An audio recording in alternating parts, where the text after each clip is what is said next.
Indeed. Indeed, it turned out to be him. Indeed, it turned out that he would be the true antagonist of this arc. Ever since he appeared on screen, I did not trust him, and now he officially declared himself the real bad guy of this arc, if not this saga. However, it's not exactly yet clear why. Why did he do this? Granted, Tsukasa did went overboard with killing statues, but this guy also appeared to have no empathy for that. But Tsukasa did have empathy, he just didn't have empathy against people he considered to be dirty, but Hyuga, on the other hand, was completely cold. This is the Dr. Stone chapter, and I'll try to summarize it quickly, because frankly I did not like the despair in this chapter.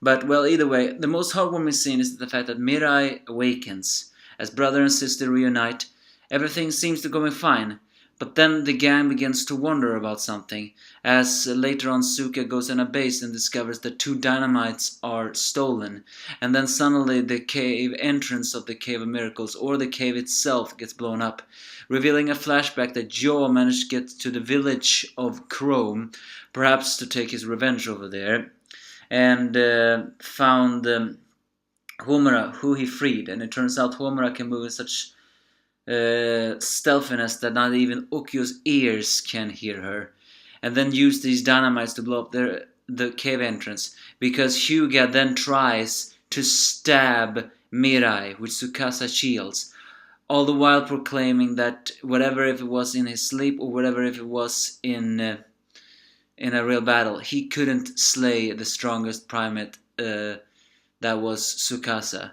But if Tsukasa had weakness, something he cared about, something that made him lower his guard, he would take that chance. And he finally found one.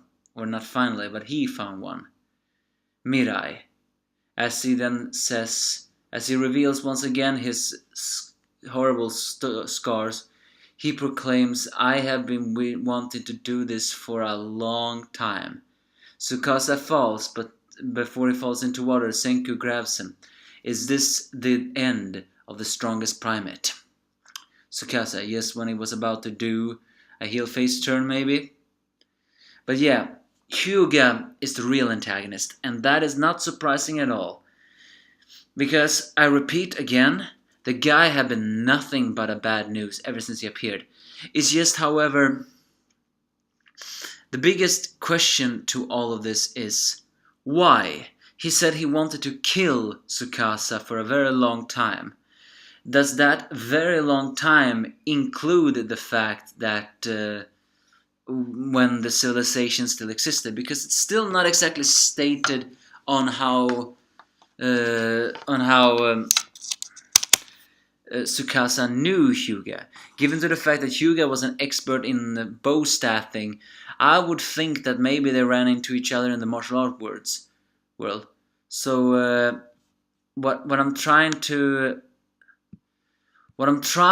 say here is it possible that Tsukasa defeated Hyuga in the past, and ever since that day Hyuga had a grudge against Tsukasa, but he knew that he couldn't kill Tsukasa because of who he was? Because it's clear that Hyuga is a man without any empathy at all. Tsukasa was very brutal, yes, but he did show kindness to the few people that he could, and he just felt like some things were necessary. But Hyuga, on the other hand, he didn't seem to care about anything. I don't even think he cares about Homura, who's very loyal to him.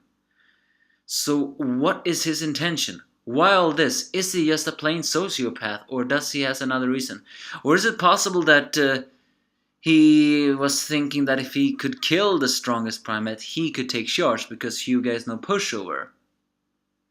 Either way, despair hanging in the air. Will Tsukasa die now? Well, he was stabbed by a spear, and I highly doubt even Senku can medically heal him that fast.